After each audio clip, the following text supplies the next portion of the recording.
Saya katakan kritiknya bagus. Menghina Bu Mega dan Pak Soekarno-nya itu yang kalau menurut saya sudah kelewatan. Alih-alih sebuah kritik yang membangun, yang pernah dia sampaikan sebelumnya, ini jadi seperti anak muda yang selalu marah-marah. Makanya waktu dia mengomentari mobil Pak Jokowi, saya pikir ya, ini jadi not on point dan smartnya itu hilang seketika. Saya merasa bahwa suatu hari nanti Bima akan menyesalkan apa yang pernah dikatakannya beberapa hari ke depan.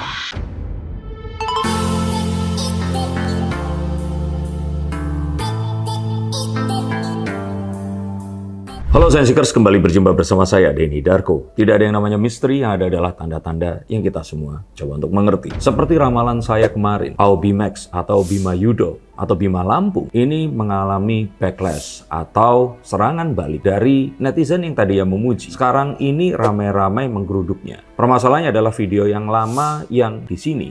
Dia ini bukan diduga, kalau menurut saya ini menghina Ibu Megawati dan juga Pak Karno sebagai proklamator. Saya katakan demikian karena saya pikir semua orang juga akan sependapat dengan apa yang saya katakan. Nah, tapi kalau maksud ya saya katakan ini diduga, tapi apapun itu, melihat pembelaannya pun, ini terdengar sebagai sebuah pembelaan yang ya, dia tidak menyangka ini akan jadi se-viral itu, dan terus akhirnya dia mengatakan sesuatu ya yang harus dikatakan oleh seseorang yang ya, akhirnya tergap gitu seperti itu. Banyak netizen yang terus kemudian memberikan kritik. Banyak yang membangun, tapi saya sesalkan juga yang menyerang pribadinya atau secara personal. Rasanya tidak perlu kita berdebat melihat penampilan Bima yang memang kemayu untuk ukuran seorang laki-laki. Itu yang paling sering diserang. Disebut tulang lunak lah, mondek dan sebagainya. Yang saya pikir itu kurang pantas dan di luar esensi. Karena saya punya banyak teman yang juga mondek, yang juga dianggap tulang lunak, bahkan ada yang memang terang-terangan mengaku gay atau penyuka sejenis, tapi menjadi seperti itu atau memilih menjadi begitu dengan tidak sopan itu sesuatu yang berbeda. Jadi jangan karena ketidaksukaan terhadap sebuah pilihan dari seseorang terus kemudian melegitimasi untuk menghinanya. Tidak sopan ya tidak sopan saja. Saya banyak memiliki teman yang tadi seperti saya katakan, laki-laki tapi tomboy, ngondek, gay seksual, tapi mereka sopan dan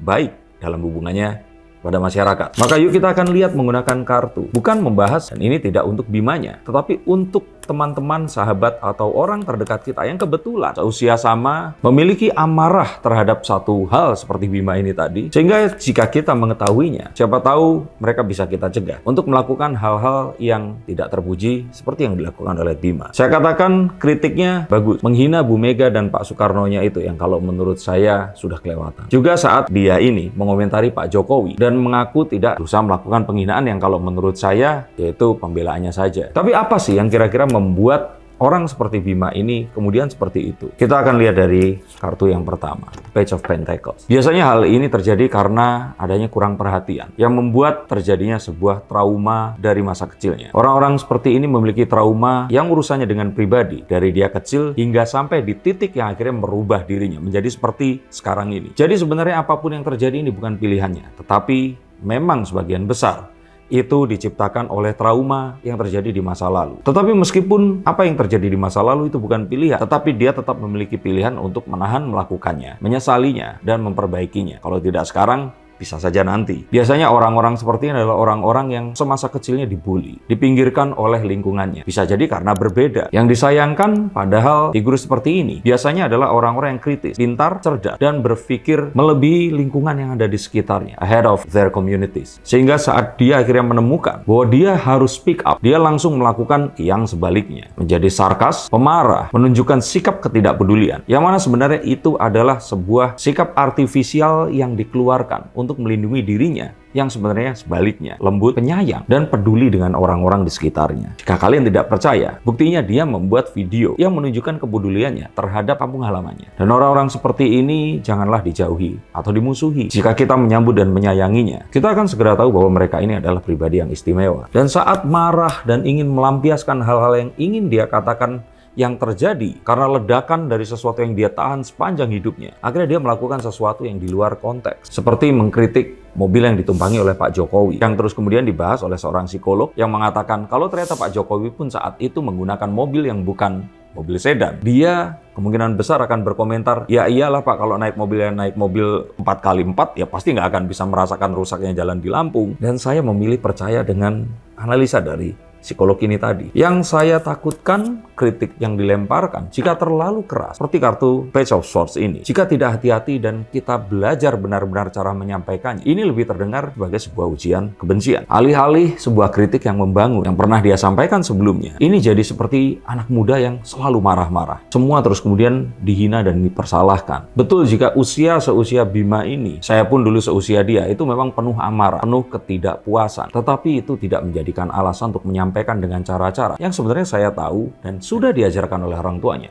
bahwa hal tersebut itu tidak pantas. Maka yang saya kira dan saya analisa dari hal tersebut, melihat kartu yang saya pegang ini, Wheel of Fortune atau semua yang berhubungan dengan uang, tenaran, rasa ingin dihargai, bisa jadi sifat asli Bima ini tidak seperti itu. Sifat yang tadi saya katakan, orangnya lembut, baik, penyayang, yang mungkin saja bisa dikonfirmasi oleh para keluarganya. Tapi karena followersnya ini menyukai dia seperti itu, terus kemudian dia harus menjaga karakternya tetap seperti itu. Makanya waktu dia mengomentari mobil Pak Jokowi, saya pikir ya, ini jadi not on point dan smartnya itu hilang seketika. Maka harus hati-hati karena terkadang followers atau orang-orang yang memuja kita itu membuat kita akhirnya menjadi seseorang yang berbeda dari yang kita kehendaki atau diri kita yang sesungguhnya. Karena para followers dan penonton kita itu sebenarnya ingin melihat sesuatu yang tidak ada di dunia nyata. Mereka ingin menemukan sebuah artificial person. Dan ini sesuatu yang manusiawi, sama seperti saat seseorang ingin pergi makan di luar rumah. Kalau rasa makanan di luar rumah tidak lebih kuat daripada makanan yang kita konsumsi setiap hari di rumah, untuk apa kita pergi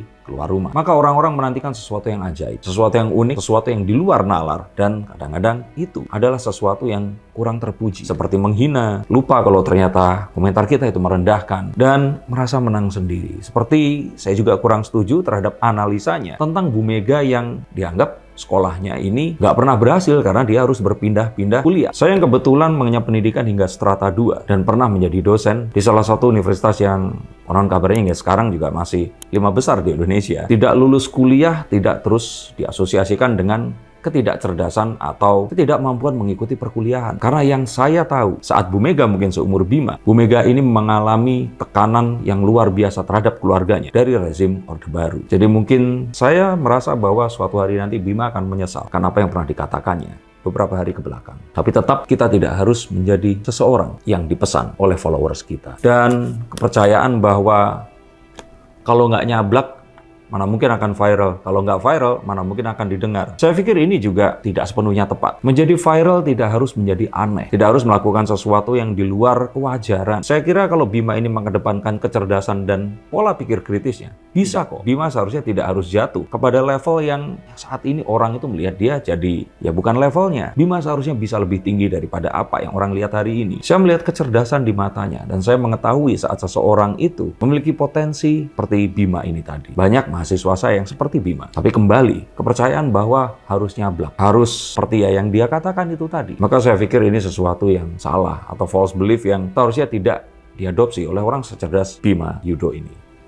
Sayangnya, orang-orang yang menonton dan orang-orang yang terus kemudian berkomentar ini tidak menonton video Bima ini sampai selesai. Mereka hanya terbawa emosi melihat judul dan mereka terus kemudian menuliskan komentar seperti jadi nggak apa-apa korupsi, yang penting sopan, atau mendukung apa yang dilakukan oleh Bima ini yang kalau menurut saya tidak di dalam koridor adab dan kesopanan. Saya kira Bima ini satu hal, saya pikir dia suatu hari nanti pasti akan sadar. Tapi yang saya sayangkan adalah orang-orang yang berkomentar ini tadi, karena bisa jadi orang yang berkomentar ini tidak secerdas Bima dan mereka bisa saja langsung percaya dan mengadopsi realita palsu yang terjadi itu tadi. Bahwa nggak apa-apa menyinggung perasaan orang lain, yang penting nggak korupsi.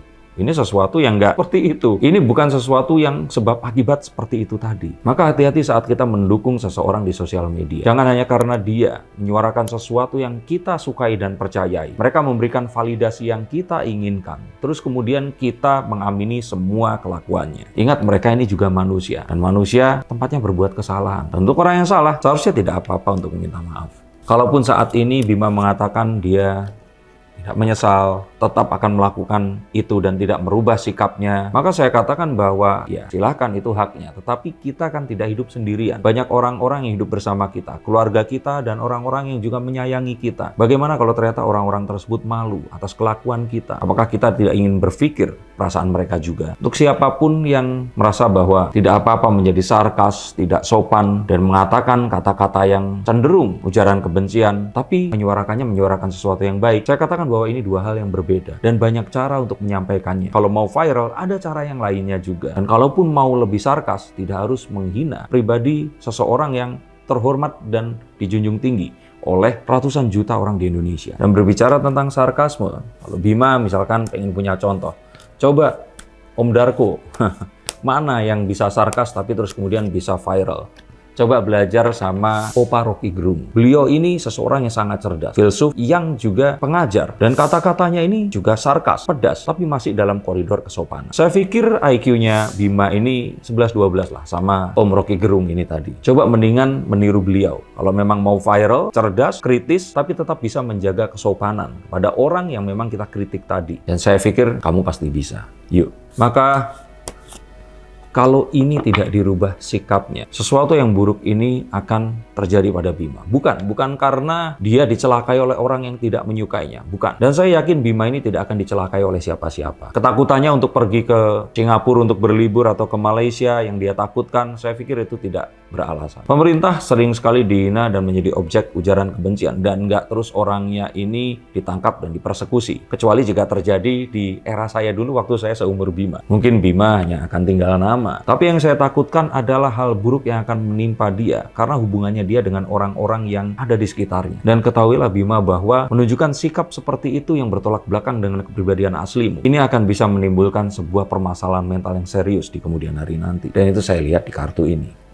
Dan untuk orang-orang tua yang lain yang mungkin belum menyadari jika anaknya nanti akan bertumbuh seperti Bima. Bukan pilihan hidupnya dan pilihan lifestyle-nya untuk menjadi seperti Bima itu, bukan. Tapi menjadi kritis, tapi terus menjadi penuh amarah, menyalahkan orang lain, dan menutup telinga saat orang-orang berpendapat tentang sesuatu yang seharusnya dia dengar. Maka hati-hati bahwa jika kita tidak mendengarkan dan menyayangi anak kita, maka mungkin orang lain akan bisa mendengarkan dan menyayanginya di sosial media sana. Dan jangan salahkan jika ternyata mereka lebih mau mengadopsi kepercayaan orang tersebut dibandingkan kepercayaan kita. Maka yang akan kita sesali adalah saat anak kita meninggalkan kita dan tidak menganut nilai-nilai yang kita ajarkan kepadanya. Hati-hati jika anak kita dibesarkan dan diasuh oleh media sosial. Dan hati-hati juga terhadap sindrom keluar kandang, tapi terus kebablasan. Biasanya ini terjadi kepada orang-orang yang direpres atau dia ini tertekan oleh keadaan di sekitarnya. Lalu kemudian dia berhasil keluar dan menjadi-jadi di tempat yang berikutnya. Orang-orang seperti ini biasanya terus jadi berlebihan saat mengadopsi sesuatu. Dan ini tidak tentang sarkasme saja. Ada juga orang-orang yang semasa hidupnya melakukan hidup yang penuh kebebasan, terus kemudian mengenal agama dan menjadi hijrah. Terus kemudian menyalah-nyalahkan orang yang tidak seperti dirinya. Juga misalkan saya punya teman yang dia tidak bisa menunjukkan bahwa dirinya ini ternyata penyuka sesama jenis. Tapi terus kemudian saat dia bisa mengekspresikan, dia akhirnya meluapkan semua. Maka ketahuilah tidak harus seperti itu. Dan untuk orang-orang yang mengkritik Bima, mohon tidak mengaitkannya dengan gaya gemulainya ini tadi. Nggak ada hubungannya. Saya punya teman yang juga seorang gay. Dia akhirnya pindah ke negara yang memang lebih menerima keberadaannya. Atau mungkin pacarnya ada di sana ya. Tapi di sana dia berubah menjadi seseorang yang lebih baik. Sama seperti Bima. Masih membuat konten-konten yang mengedukasi orang-orang di negara asalnya. Membagikan banyak informasi dan pola pikir yang mendidik mereka semua. Dan dia ini menyampaikannya dengan penuh sopan santun. Maka saat kapanpun kita merasa tidak memiliki pilihan atas trauma dari masa lalu yang menciptakan kita di masa kini, ketahuilah bahwa pilihan itu ada di sana. Pintu itu ada di depan kita. Dan pintu itu menunggu untuk dibuka. Untuk Bima, ayo kamu bisa. Terima kasih untuk kalian semua yang menyaksikan konten ini. Ini adalah sebuah pengingat bahwa jarak yang tercipta antara generasi tidak harusnya makin dijauhkan dengan semua cacian dan kebencian. Tetapi bagaimana kita yang lebih dewasa bisa mendengarkan mereka yang lebih muda dan mengajarkan kepada mereka dengan menunjukkan perilaku yang kita inginkan dan mencontohkannya. Terima kasih, sampai jumpa dan salam.